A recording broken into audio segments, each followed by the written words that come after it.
Coming up on this week's episode of Check Your Balances, we talk about the heavy burden of how financial shame can feel and what some baby steps could look like to get past it. Stick around, that's coming up next. Check Your Balances is a show produced and owned by Craftwork Capital. The views expressed by the hosts and their guests are personal opinions and should not be considered personal financial advice or the opinion of Craftwork Capital. All investments have risk and may lose money. Consult with your financial advisor, tax preparer, or attorney prior to implementing anything discussed, and please do not use this show as the sole basis for financial decisions. Welcome back to another week of Check Your Balances. I am Ross Anderson, joined as always by my friend and co-host, Dan Maseka. Good to see you, dude. It's great to see you. We're getting ready for a little road trip. You and I are actually going on a visit to Charlottesville, Virginia together. By the time this airs, it'll already be over, but I'm pumped that we're actually going to do a little bit of traveling together. Yeah, it's been our first time in many years that we've traveled together, and I'm hoping we come up with some great show content while we're on the road. If you follow us on Instagram, maybe we'll pop a couple fun stories into our feed. Yeah, I had the idea of what if we actually did a show in the car, but I don't think that we are technically proficient enough at this to do it and then also not crash the car. But I did think it would be funny. Like, I think we could do one or the other. I think we could do a show, but it wouldn't be good. And I hope that people enjoy hearing us and want us to continue doing this. So we're not going to do that, but I do think we'll come up with some fun stuff riding around together. I'm going to slap the notes feature on my iPhone open or whatever the audio recording feature is, and we can just do some live recording, and maybe the sound quality will stink, but that's what Alec is for. We have a producer who can doctor that all up for us. We do. And hopefully we'll come up with some ideas. It's so funny the number of times that we say to each other, oh, I had a great idea for the show and I forgot what it was because I didn't write it down. And we have like a dumping ground, like chat in our communication tool for each other where we do put ideas, but we still seem to miss a lot of them. So hopefully we'll get some good stuff. I'm the main detractor from our good ideas making it to the show because I, for some reason, don't write anything down, even though we have a very convenient place to pop them all that's accessible from my pocket in the phone. But we don't know if they're good ideas or not, Dan. We just know that I don't know what those ideas are. Until then, they're great ideas. I'm sure they stink, but every idea that I have... Beautiful ideas until somebody hears them. It's like every song that was ever in my mind that I wanted to write, and then I never got the chance to. I'm like, oh man, that was the best song. That was the one that was going to do it for us. Yeah, fair enough. So today's topic, and I'm going to try and keep this from getting too heavy, because it could, and that's not really where I want to go with it, but I do want to talk about something that's got pretty serious implications for a lot of folks in terms of how they think about it. And I'm kind of cobbling together several conversations that I've had in recent history and earlier in my career.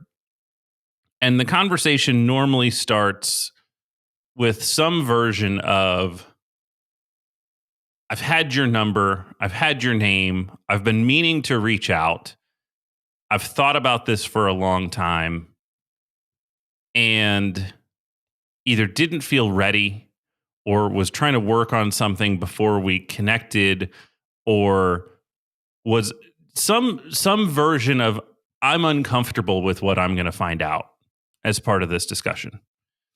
And that is a shame in a number of instances. But that's really the word for what's happening here is I think a lot of people have shame around their finances. They have an internal dialogue. They have an internal struggle. They have an internal pain around how they think about their money.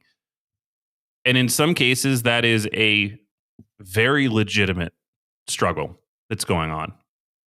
Things like bad debt issues and gambling addiction, or even drug problems that are relating to that. And I don't really want to go down that path with it. So there are some things that are legitimately damaging health-wise, psychology-wise, that can be leading to this. But the other side of it, and I think the one that presents itself most commonly in our world, Dan, is I just don't feel like I'm doing enough or the right things, and it leads people to not wanting to talk to us.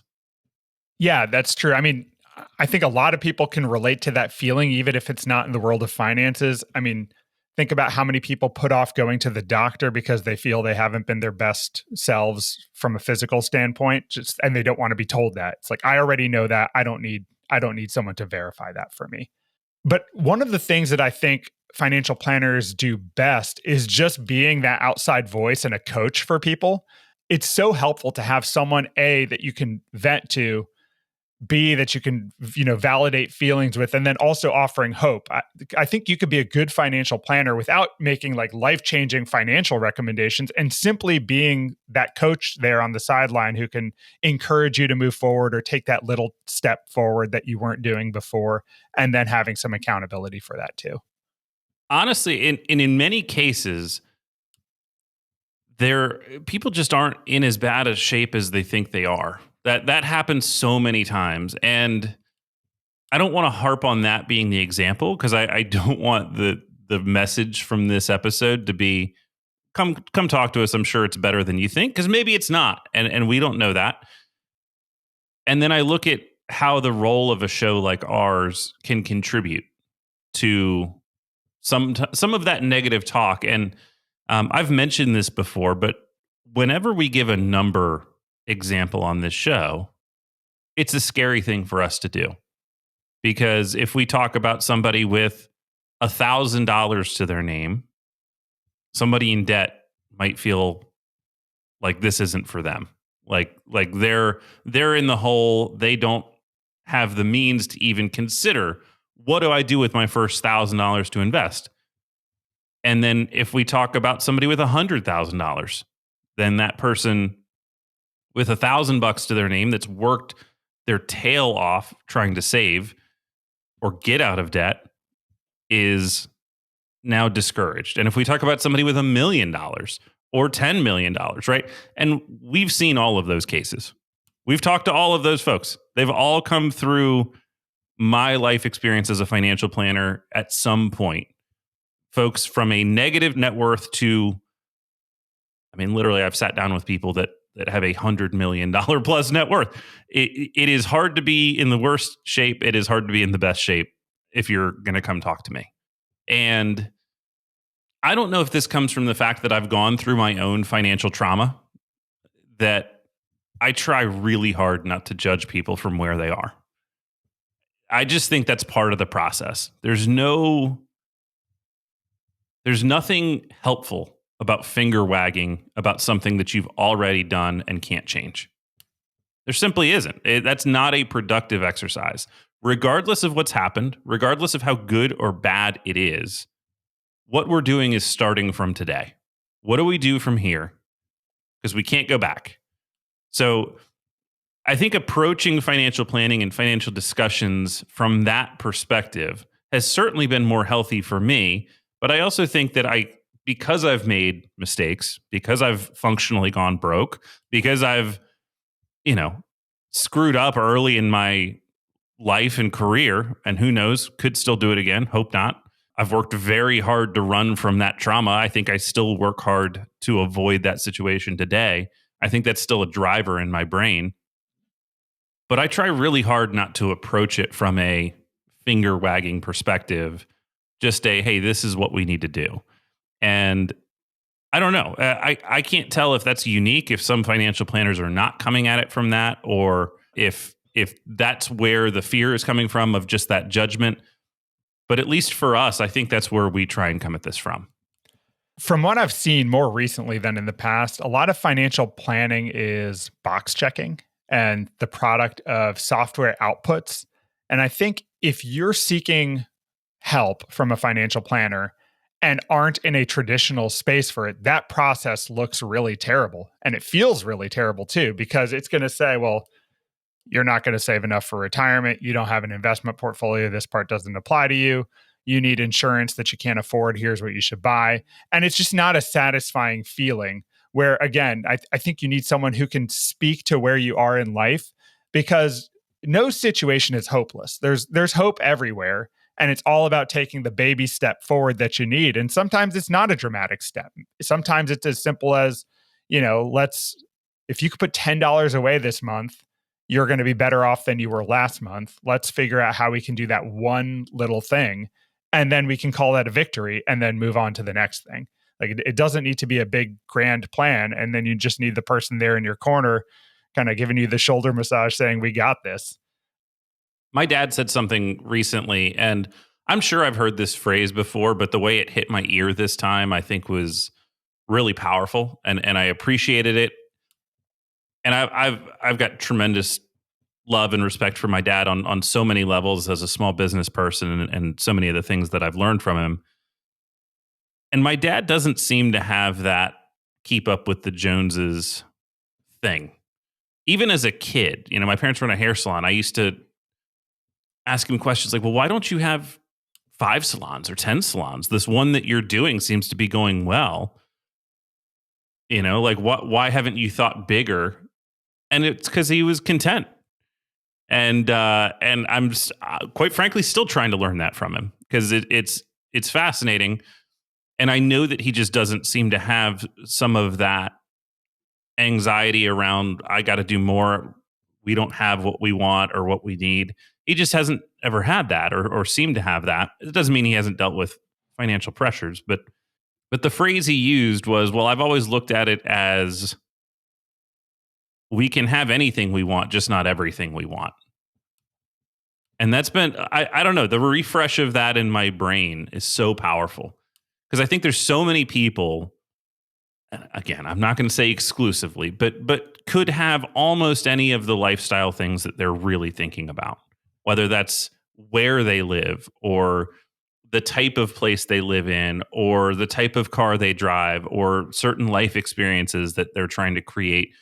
I think most of us have the ability to make that stuff happen, as long as we're willing to look at trade-offs. I don't know that we can do everything that we want to do all the time. And I think that is true at almost any level of wealth. Up and down the spectrum, even somebody as wealthy as Jeff Bezos probably can't do everything he wants to do. He could probably go pretty close. He can build a space company and ride a rocket into space. But I would bet somewhere there's some financial pressure for him where he's like, wow, yeah, that might be too much. That's a crazy extreme example. But yeah, I just look at this, and I think so much of it comes down to trade-offs and then being honest with ourselves about what's really important. But the thing that's really tough when you watch people go through this is how solitary that financial pressure can feel. I look at this as, if you're just making choices for yourself, if you're only dealing with your own stuff, I think most of us believe that even if we went completely bust, we'd be okay and we could rebuild. I could eat ramen. I could do this again. I could bet on myself. Whatever I have to do to get scrappy, I could probably do. What I wouldn't necessarily want to do is put a family through that. I wouldn't want to put a partner or people that are counting on me through that experience. And I think that's part of what leads to some of that really deep shame, is how you're looking at how it's affecting other people. And I think if you are going to go to a financial planner, that's why it's so much more important to approach that as a family initiative if you have a family, because it gives you the opportunity to talk to each other about that, where you're probably not talking about that at home. I was sitting with people recently where there was a income imbalance, and there was clearly shame from the lower income earner who felt that I wasn't speaking to him, or he interpreted that when we were talking about all these things, that clearly I was directing all of that to the higher income earner and not to him. And he kind of checked out saying, all right, well, my stuff doesn't matter. He's like, but I have this question, when in reality, it's a partnership, and being able to hear them talk to each other about that and kind of explain that they're in it together and working together. I think that's important for them to hear, and important to offer the platform for them to do that too. It's like therapy. Yeah. And I mean, we've talked about kind of where that line is between therapy and financial planning before, because it does get muddy. It absolutely gets muddy. The number of folks, like, if you don't have joint goals, if you've never had that discussion together, if you, like, I can't mediate the goals. Right. right? I mean, that's just the truth. I can't come in and say, well, cool. You want this, so here's what we're going to do. Right? Like that's not my choice to make. That's beyond the scope of what I can do. What I can do is understand where do we collectively want to go? What are the pressure points to either getting there or what are the obstacles that are going to prevent you from getting there and help you navigate that? We can help create a strategy that will get closer. And we can't always close the gap entirely. Sorry, this is kind of an aside, but when I did a financial planning day, which is a pro bono day that Financial Planning Association and the CFP board participate in, they did a kind of pre financial planning day session with us. And they basically said, a lot of you are used to trying to solve the puzzle. You may not be able to solve these puzzles. The objective is not to solve it, it's to move people 1 click, 2 clicks, 3 clicks closer to being on a good path. Any improvement is a good outcome. That's really powerful for somebody like me with my, the way my brain works, that, yeah, I do want to solve it. And so I think in those terms, but just getting closer is sometimes enough. I think I've shared this with you, but I've been on a health journey this year trying to better my health so I can hopefully be around for more than a couple minutes. And I kept thinking back to how I was in college. I was a very active guy, I worked out a lot, and then found it very hard to be on that same level as an adult and considered it a failure that I couldn't go to the gym and lift like I used to. I couldn't do all these things like I used to. It was just harder to keep up. And I had this all or nothing mentality. And then I ended up at nothing, right? If I can't do that, like I've just failed. I'm going to put an X through the day. That's it. This year, I've taken those couple incremental clicks forward and I just started walking. I'm like, well, walking is active. And I just got it in my mind that if I just walked a little bit every day, that'd be better than nothing. And it really led me down a journey that I would say has changed my life over the last couple months. Hopefully I can keep it up. But it's that shift of you don't need to fix everything all at once because you can't. You just need to like find that little thing and start ramping it up and then set that new baseline for yourself and keep moving yourself in a positive direction. And sometimes it just needs to register with you. And until that happens, it's hard to act on. But I love finding like that one small thing that you can change that's easy to do. Like what's easier than walking? Like I work at home, I don't do a lot. I could take a 20-minute walk at lunchtime and do that, or just, listen to a podcast while I walk, turn on Check Your Balances and walk till it's over and then come home. And the same is true with finances. There's so many interesting parallels between fitness and finance because Totally. a lot of it is about discipline, and you're right. It doesn't have to be shocking levels of discipline. It's like incremental discipline, right? It's incremental positive steps. The one thing where finance ends up being different is that eventually the progress is going to take off through the power of compounding. And there's an inflection point. And if you've hit it already, you probably know what I'm talking about. And if you haven't, and maybe you've never thought about it this way, but when you're saving early in your career or early in your accumulation journey, every dollar is a grind. Every single dollar that you save early on kind of sucks. Like it's just hard to get to. It doesn't feel like it's growing. If you put that first $1,000 away and it earns 10%, you're like, whoop-de-doo.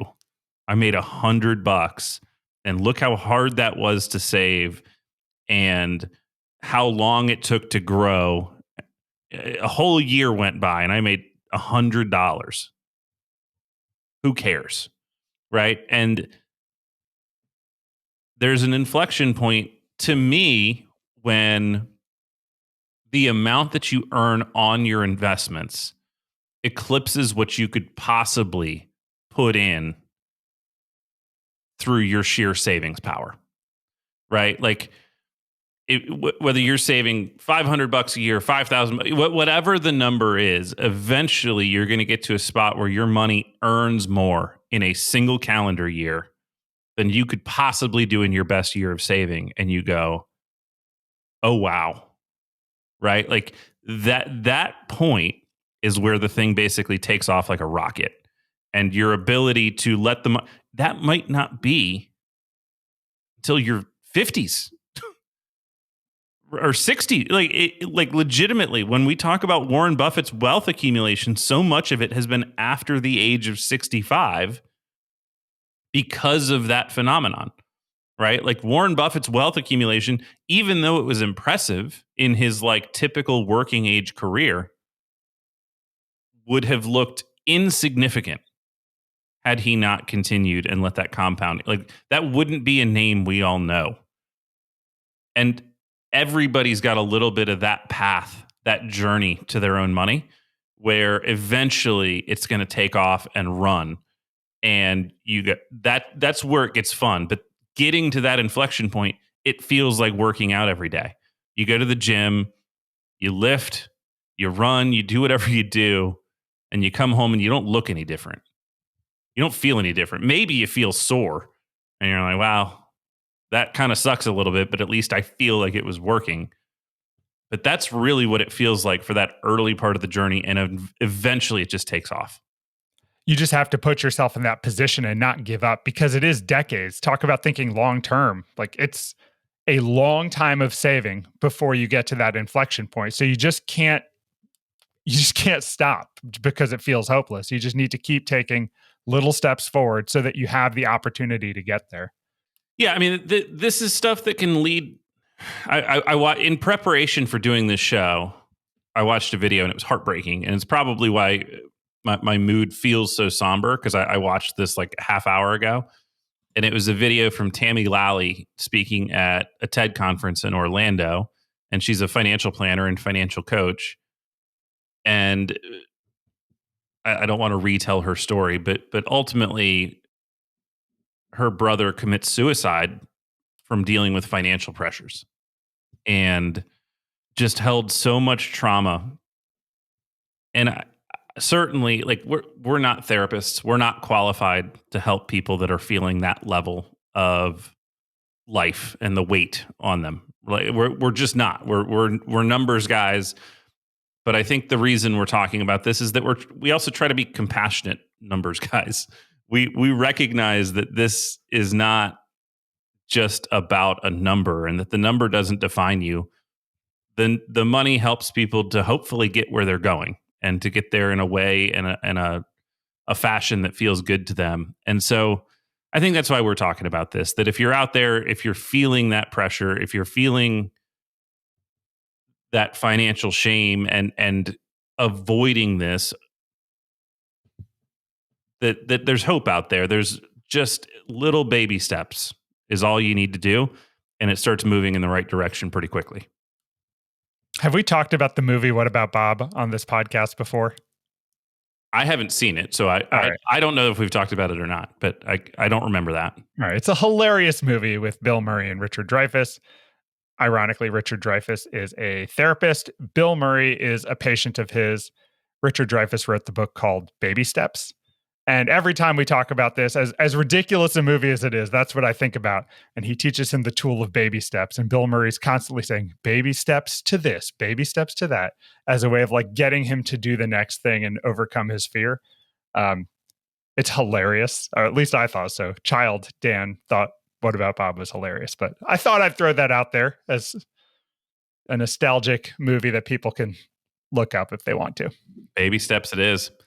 Next week, I think we're doing a mailbag episode. I don't think we've done a March mailbag yet. So if you've got questions for us, if you made it to this point in the show and you haven't completely checked out on what we're talking about today, first of all, we appreciate you. Second of all, checkyourbalances at outlook.com is the email address for our show. We're going to be digging in, seeing what you, our listeners, want to hear about. That'll be coming up next week. And we can also talk about our road trip, see if we had any breakthroughs while sitting in the car together. Yeah, at Check Your Balances on Instagram. We'll try to go live a little bit, maybe answer some questions while we're driving, maybe make some hot food takes, maybe listen to some Dave Matthews Band. By the time this comes out, this will have already happened. So either way, you should still follow us on Instagram. Do it. Yeah, do it. Thanks, everybody, for tuning in. If this is helpful, we hope you got something from it. But take care with those around you that are dealing with some of this stuff. It's not an easy journey alone. And having friends and support is important. So Thank you all. Have a great week. We'll see you next time.